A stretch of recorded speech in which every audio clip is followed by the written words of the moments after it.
Olá, meus queridos irmãos, a paz do Senhor, que Deus abençoe a cada um de vocês. E estamos aqui mais uma vez para ministrar uma escola bíblica dominical muito especial nessa oportunidade, porque hoje, na verdade, nós falaremos sobre Pedro, um personagem do qual existem muitas informações no registro bíblico e até mesmo extra-bíblico. Alguns autores do primeiro século registraram diversas histórias sobre a vida de Pedro. E até nos tempos de hoje ainda continua a se produzir material baseado nesses registros e trazendo alguns aspectos da personalidade de Pedro. Interessante sobre isso é que toda vez que nós estudamos algo sobre a vida de Pedro, em especial nessa oportunidade, que nós vamos falar sobre Pedro, um crente restaurado, nós vamos associar muitas coisas da vida de Pedro à nossa. Porque existe uma familiaridade, existe uma proximidade entre a personalidade que Pedro tinha e a nossa personalidade. E mais do que isso, existe também algumas situações relacionadas ao relacionamento de Pedro com os seus próximos e também com Jesus e, consequentemente, de Deus, que nos fazem olhar e achar que Pedro é realmente da nossa família. Parece que ele passa o Natal com a gente e parece até mesmo, em alguns casos, que ele congrega em nossa igreja. Sigamos, queridos, então. O texto básico é Lucas capítulo 22. Os primeiros versículos, ou o primeiro grupo de versículos, é do 31 ao 34. É o aviso duplo de Jesus para esse nosso irmão querido. Diz assim: Disse também o Senhor: Simão, Simão, eis que Satanás vos pediu para vos cirandar como trigo. Mas eu roguei por ti, para que a tua fé não desfaleça, e tu, quando te converteres, confirma teus irmãos. E ele lhe disse: Senhor, estou pronto para ir contigo até a prisão e a morte. Mas Jesus disse a ele: Digo-te, Pedro, que não cantará hoje o galo antes que 3 vezes me negues que me conheces. Seguindo essa história registrada, nós temos o outro grupo de versículos, que é do 54 ao 62. Eu vou ler o 60 até o 62. E Pedro disse: Homem, não sei o que dizes. E logo, estando ele ainda a falar, cantou o galo. E virando-se o Senhor, o olhou. E Pedro lembrou-se da palavra do Senhor, como lhe tinha dito: Antes que o galo cante hoje, me negarás 3 vezes. E saindo Pedro para fora, chorou amargamente. Nós sabemos, queridos, a dureza que Pedro enfrentou, mas nós não temos ideia do que foi perceber aquela pregação sem uma palavra, apenas com o olhar que Jesus fez naquele momento. Aquilo foi profundo no coração de Pedro, mas o levou ao arrependimento e também a um princípio de amadurecimento na fé cristã. A nossa introdução, eu considero ela praticamente feita, diante dessa explanação inicial, porque ela vai apontar para tudo isso que nós falamos hoje. Nós hoje estudaremos um pouco sobre a vida de Pedro e veremos alguns aspectos muito importantes. O tópico número 1 vai nos falar do pré-queda, os passos que conduzem um crente a cair. E aí, genericamente, o autor vai aqui falar sobre crentes e sobre alguns tipos de crentes do tempo de hoje. Primeiro grupo, o grupo daqueles que estão perto de Deus e comprometidos na igreja. São aqueles que estão enganjados na obra de Deus, perto de Deus. É gente que a gente precisa. É gente que trabalha, que agarra junto, que está do lado, que não importa qual seja a sua função, está sempre pronta a ajudar. É crente nesse tipo. Segundo grupo, o grupo daqueles que estão perto de Deus, mas impedidos de ir à igreja. Nós temos alguns crentes também dentro desse grupo aqui. Ele vai dizer idosos, enfermos, crentes que serviram a Deus, mas agora estão limitados. E eu quero acrescentar algo a esse serviram a Deus. Não é que hoje não servem mais, é que hoje não servem mais ao Senhor da mesma forma que serviam antes. Porque eu digo isso, muitos desses irmãos que hoje estão impedidos de ter atividades mais ativas, né? mais curtas, mais presenciais na igreja, muitos desses continuam sendo fundamentais para que a igreja continue a trabalhar. Por quê? Apesar de não estarem podendo estar na igreja como faziam antes em outros tempos, eles continuam ainda frutíferos, continuam ainda sendo pessoas que contribuem para a obra do Senhor, e é um grupo muito especial também. Terceiro grupo, daqueles que estão longe de Deus, mesmo frequentando e trabalhando na igreja. E ele coloca aqui que é gente que tem uma vida dupla espiritual. Cuidado. Porque esse flerte na vida do cristão, ele vai sempre ser oferecido, porque o inimigo ele é sagaz e ele está sempre flertando com a gente. Não, você vai à igreja, mas não precisa de fazer isso. Você vai à igreja, mas você não precisa de se envolver com esse trabalho. Você vai à igreja já na quinta-feira, não vá no domingo. Você vai no domingo à noite, não precisa de comparecer de manhã. E assim por diante. Eles estão sempre sendo influenciados, porque o inimigo quer justamente que eles tenham uma vida fraca. Então, muito cuidado com isso, tá? E o quarto grupo é o grupo de crentes que caíram em pecado e estão afastados de Deus e da igreja. É aquele grupo de pessoas que, às vezes, por algum tipo de situação de sua vida, e toda a igreja tem pessoas que passaram pelo seu rol de membro, que foram pessoas brilhantes durante um tempo, que deram frutos de salvo, e muitas dessas pessoas ainda hoje vivem como salvos, porém sem comunhão com a igreja, e nesse sentido, afastados de Deus, nesse sentido da comunhão, ou seja, ser corpo de Cristo, está fazendo parte da membresia da igreja local. Por que dizemos isso?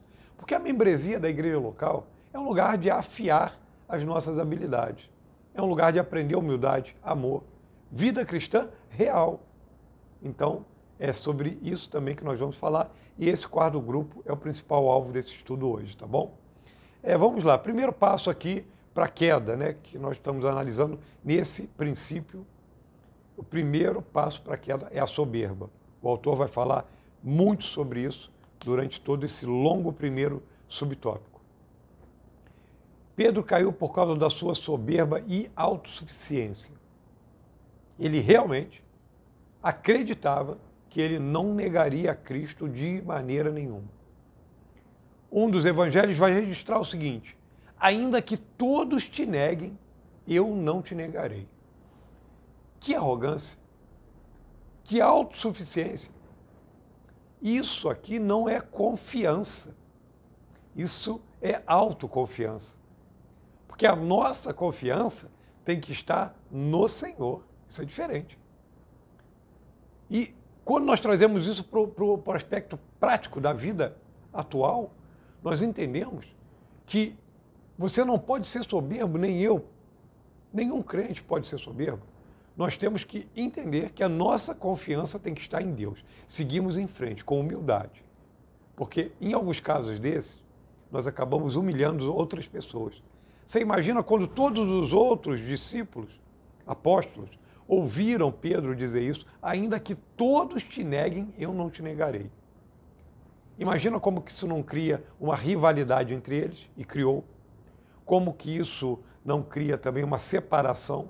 Opa, ele é o melhor, ele se acha o melhor. E assim vai. E dentro de nós mesmos, cria um sentimento enganoso, porque nós somos pós-cinza, somos frágeis. Nós nunca seremos merecedores. Temos sim que lutar para ser dignos, em um certo sentido da palavra digno, tá? E o autor vai contar aqui um quadro interessantíssimo, espero que você tenha lido, a história de Leonardo da Vinci, né? E essa história sobre um modelo que serviu tanto para representar humanamente o rosto de Cristo, como também o rosto de Judas. A única diferença é que esse modelo que serviu para Leonardo da Vinci, no famoso quadro A Santa Ceia, ele passava por fases diferentes da vida. Olha que coisa interessante. Então, isso mexe com a gente, tá? É algo bem interessante que ele traz. Meus irmãos queridos, o segundo passo aqui que ele diz é o distanciamento de Jesus. Por analogia, eu posso dizer. Quando nós estamos distantes de Cristo, nós realmente estamos prestes a cair. Pedro caiu por causa do seu distanciamento de Jesus. Aí ele vai falar aqui, por isso que eu digo que isso é por analogia para a nossa vida de hoje. Ele seguia, mas não queria se comprometer. E temia ser identificado como um discípulo de Jesus. Esse é um problema sério também hoje. Olha a analogia aí. Há muitas pessoas que querem seguir a Jesus de longe, sem compromisso, sem abrir mão da sua vontade. O autor vai usar um exemplo fantástico, que nós estudamos isso de algumas vezes, quando Policarpo, pastor de Esmirna, foi chamado a prestar declarações no tribunal sobre a adoração ao Senhor Jesus. O procônsul não esperava que, diante de tantas ameaças, ele continuasse inabalável. Mostrou-lhe que havia feras famintas para devorá-lo e fogo para queimá-lo, caso ele negasse a soberania de César e declarasse que Jesus era o Senhor. A multidão estava muda, atônita. Será que Policarpo seria mais um que negaria o seu Senhor? Ele renunciaria à sua fé? Policarpo, então, com toda a força dos seus pulmões, numa última pregação, falou ao procônsul e também à multidão, ou seja, de maneira pública: tenho servido ao meu Senhor há 86 anos e nunca me fez nada que me decepcionasse. Como posso blasfemar do meu rei que me salvou?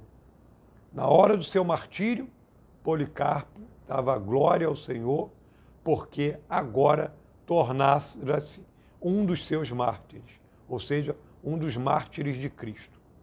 A primeira vez que eu vi essa história, antes até mesmo de ter alguma literatura sobre o assunto, foi bem no começo da minha caminhada cristã, há 24 anos atrás, quando ouvi o pastor Célio de Lima Medeiros contar esta história do púlpito da igreja em Correias, na obra de restauração. Igreja essa que ainda hoje faço parte e sou o pastor, presidente desta igreja, e o pastor Célio ainda está, graças a Deus, pregando na igreja, dando estudos e orientando a muitos de nós. Eu sou um desses orientados por ele. E essa história vai falar de alguém que começou bem a sua carreira cristã e que terminou bem a sua carreira cristã. Muito cuidado com isso. O afastamento de Deus, ele faz com que nós venhamos a negá-lo. Policarpo não negou porque ele tinha intimidade com Deus. Intimidade com Deus faz com que nós venhamos a ficar corajosos na hora certa e a ficar humilde na hora certa também. Porque tem gente que fala como deveria calar e que cala quando deveria falar. Isso é afastamento de Deus, faz isso, tá? Muito cuidado. Terceiro passo, amizade com o mundo. Ele, de novo por analogia aqui, Pedro caiu quando se comprometeu com o mundo, nesse sentido. Ele assentou-se na roda dos escarnecedores. Ele se misturou com a gente que blasfemava e que odiava a Jesus. No tempo de hoje também é assim. Quando você começa a se aproximar demais de pessoas que blasfemam, que não têm fé em Deus, que duvidam, daqui a pouco você vai estar duvidando também. Querido, não acesse vídeos que tem aí, tem muitos vídeos assim, por que deixei a igreja? Eu não preciso de assistir vídeo desse. Por que deixei de ser dizimista? Por que deixei de fazer isso dentro da igreja? Por que não participo mais da ceia? Queridos, tanta coisa boa para você ver na internet. Você vai assistir a vídeos que falam sobre isso? Cuidado, porque pode ser um laço do diabo já para te tirar da igreja, te tirar da presença do Senhor e fazer com que você não viva as potencialidades do que Deus tem para você. para fazer com que você viva triste, afastado, faltando alguma coisa, cuidado com isso. Então aqui estão os passos para a queda, tá? A queda de Pedro e as suas consequências, tá? O autor vai falar sobre isso, que ele negou realmente Jesus 3 vezes. Pedro não conseguiu de maneira nenhuma se manter naquela posição na qual ele tinha comprometido a sua palavra, ou seja, não te negarei, e ainda que tiver que morrer, não te negarei. Agora, quais as consequências da queda para Pedro e também para aqueles que caem hoje? Humilhação, tristeza e sofrimento. Isso me tocou profundamente. A Bíblia declara: o vosso pecado vos há de achar. Pedro não levou a sério as advertências de Jesus. Muitos professam hoje o nome de Cristo, mas o negam com as suas obras. Negam a Cristo com seu silêncio ou com suas palavras. E aí tem aquela citação linda que eu falei agora. São testemunhas mudas que se silenciam quando deveriam falar. Quantas vezes negamos ao Senhor e perdemos a oportunidade de compartilhar o Evangelho com outros? Como Pedro, falamos quando deveríamos ouvir e discutimos quando deveríamos obedecer. Dormimos quando deveríamos orar e lutamos quando deveríamos nos sujeitar. Isso é ouro. Porque a consequência da queda foi isso. Irmãos queridos, que a igreja do Senhor, aqueles que estão de pé, vigiem e olhem para que não caiam. Sejamos humildes. Tenhamos a consciência de que é a misericórdia de Deus sobre a nossa vida, mas que também nós não tenhamos o coração fechado, com aquela arrogância de que eu nunca caí. Fulano caiu, eu não. Fulano está fora da igreja, eu nunca estive fora da igreja. Sinta-se alegre por isso, mas não tenha soberba no teu coração. Pelo contrário, ame, visite alguém, mande uma mensagem para alguém que está fora da comunhão da igreja, alguém que tenha contribuído para a tua vida. Talvez hoje nós tenhamos e temos pessoas que estão fora da comunhão da igreja, que um dia pregaram no púlpito da igreja, que já deram aula na escola bíblica dominical, que já cantaram no coral da igreja, que já participaram do louvor, que já foram evangelistas, que já estiveram nas fileiras da igreja e hoje estão fora precisando de socorro, que nós sejamos usados por Deus para isso. Terceiro tópico vai apontar para o seguinte: passos para a restauração. Porque se eu indico e falo aqui nessa lição que nós devemos ir atrás das pessoas que estão longe da comunhão do Senhor, como fazer isso? Alguns passos para a restauração.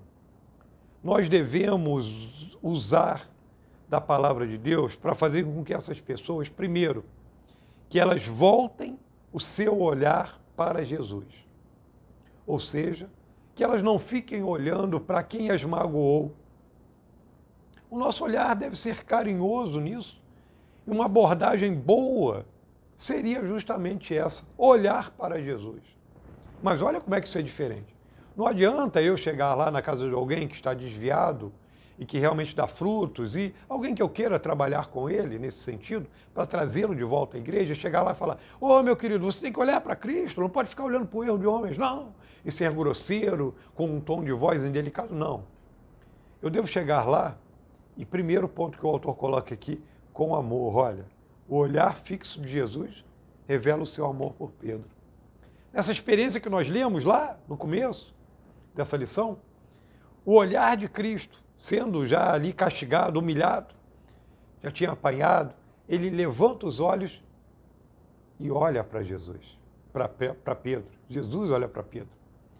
Esse olhar, ele não foi um olhar severo, eu não creio nisso. Eu creio que foi aquele olhar: meu filho, é como um pai quando diz: meu filho, você não deveria ter feito isso. Aquele que já foi corrigido por um pai, sabe do que eu estou falando. É aquele olhar. E esse olhar falou muito, foi com amor. Então nós também devemos, com amor, primeiro, ore, busque a direção do Espírito Santo. Pretendo realmente, depois dessa lição, eu pretendo falar com alguém que está fora da comunhão da igreja. Ajudar essa pessoa a voltar. Primeira coisa, ore, busque a Deus e peça nessa sua oração: meu Deus, me ensine a amar, porque esse pedido tem que ser feito por nós. Um segundo ponto, disciplina. Quem ama, disciplina. Ao olhar de forma fixa para Pedro, Jesus está dizendo: eu não falei, eu sabia que você ia fazer isso. A disciplina, ela faz parte do amor e nós, por muitas vezes, desassociamos isso. Você que vai buscar alguém, traga essa pessoa. Traz ela de volta, convida ela para vir ao culto, para estar aqui conosco. Essa disciplina Deus vai aplicar através de quem deve aplicar? Através do pastor, através dos líderes, através daqueles que forem designados pelo pastor. Deus trabalha dessa forma. E em alguns casos essa disciplina já está acontecendo, porque o Espírito Santo está trabalhando. A pessoa está triste, ela está, às vezes, envergonhada. Isso já é uma disciplina divina. Então, o que nós viemos a fazer isso, tá? Compaixão. O olhar de Jesus revela compaixão pela fraqueza do outro. Então, esse triplo aspecto do olhar de Jesus para Pedro fala sobre o modo que nós devemos chegar. Com amor, sabendo que tem uma disciplina sendo aplicada pelo Senhor, mas também nós devemos olhar com compaixão. Ou seja, sem arrogância. Porque a compaixão é o contrário do olhar arrogante. Esse olhar com compaixão é o que mexe profundamente com a gente. Esse compartilhar, estar junto, tá? Então que nós venhamos a buscar essas pessoas que estão fora da comunhão da igreja. Irmão querido, irmã querida, peça, pense, evangelize, mas também, sabe, mostre esse seu amor pelas pessoas que estão fora da comunhão da igreja. Talvez você seja o ombro que essa pessoa está esperando. Talvez você seja o ombro que Deus quer usar para que essa pessoa coloque a mão e volte à comunhão da igreja. Deixe-se ser usado pelo Espírito Santo de Deus. Tá? O segundo ponto que ele coloca aqui, a intercessão de Jesus. A queda de Pedro foi o ato de Satanás com a devida permissão de Jesus. Lucas 22, 31 e 32. A intercessão de Jesus é o segredo da nossa permanência na fé. Somente Ele é poderoso para nos guardar de tropeços e nos sustentar espiritualmente. Ele não nos deixa cair e somente Ele pode nos levantar quando nós caímos. Deus permite algumas adversidades em nossas vidas para que nós venhamos a olhar para Jesus da maneira que deveríamos olhar. Ele nos sustenta, querido. Pedro aqui, ele foi cirandado, mas Jesus disse, ele pediu para te cirandar, mas eu roguei por ti. Então nós imaginamos que a queda de Pedro poderia ter sido muito pior. Eu creio nisso, queridos, na nossa vida também. Existem muitas situações em que, mesmo fraco, você deve vir à igreja. Mesmo triste, você deve permanecer na comunhão, mesmo sofrendo, querido. Porque Pedro, eu creio que um dos aspectos mais marcantes dessa queda de Pedro é que, apesar de tudo isso, na primeira reunião, Pedro estava lá, quando Jesus apareceu. Na segunda reunião, também Pedro estava lá. E somente no terceiro encontro, segundo o Evangelho de João, é que Jesus se aproxima pessoalmente de Pedro. E é onde vai acontecer aquele concerto. Pedro, tu me amas? Mas entendamos a perseverança de Cristo como resultado da intercessão de Jesus. Pergunto a você, há quanto tempo você não ora por alguém que está fora da comunhão da igreja? Interceda, querido. Seja instrumento de Deus para abençoar vidas. Outro ponto que ele coloca, arrependimento e conversão. O autor vai citar Hernando Dias Lopes.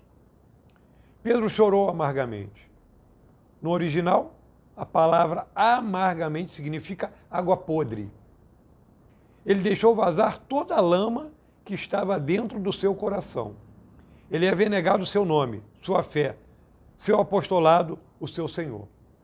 O choro é a tristeza do arrependimento.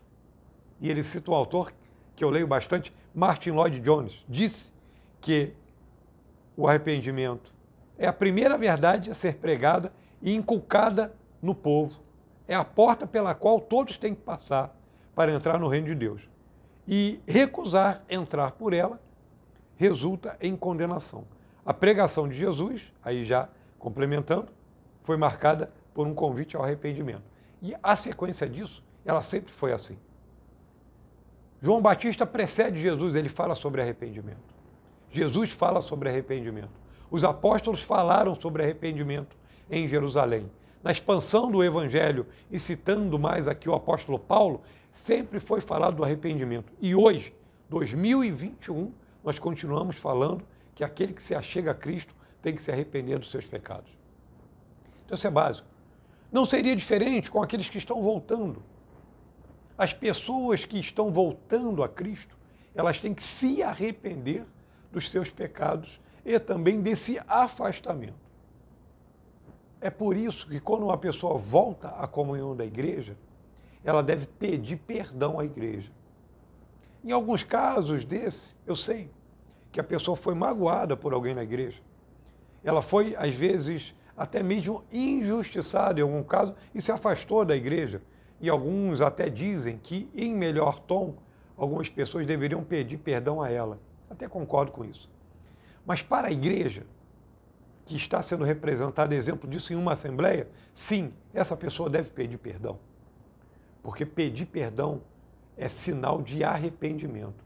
E só podemos voltar a ter comunhão com Deus e com a igreja se realmente nós estamos arrependidos daqueles passos que nos levaram a nos afastar da presença do Senhor.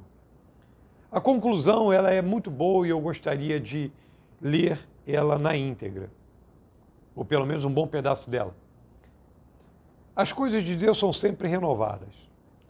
As pessoas de Deus estão sempre recomeçando. Pedro caiu em pecado, mas foi restaurado por Cristo. Tornou-se um crente consagrado e muito usado por Deus. Mas ele mesmo nos exorta. Sede sóbrios e vigilantes. 1 Pedro 5,8. Tenham autocontrole e fiquem alertas. Pedro fala de Satanás. O diabo, vosso adversário, anda em derredor como um leão que ruge, procurando alguém para devorar. Resisti-lhe firmes na fé, certos de que sofrimentos iguais aos vossos estão se cumprindo na vossa irmandade espalhada pelo mundo. E aí tem outras diversas citações. Mas o próprio apóstolo Pedro, quando escreve, ele vai falar sobre isso, porque ele teve essa experiência. Você pode viver bem sem uma experiência de queda, mas para isso vai precisar ter humildade. Vai precisar estar na presença de Deus constantemente.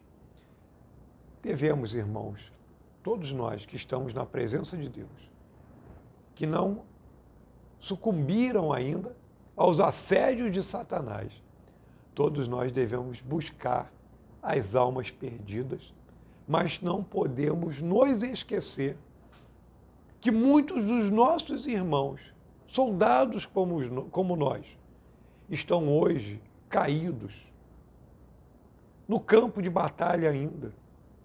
Que nós possamos ter a firme consciência que nós somos os pés, as mãos e os ombros do Senhor para trazer essas pessoas de volta. Não somos nós que estaremos trazendo, é o Espírito Santo. Mas nós temos que nos deixar ser usados.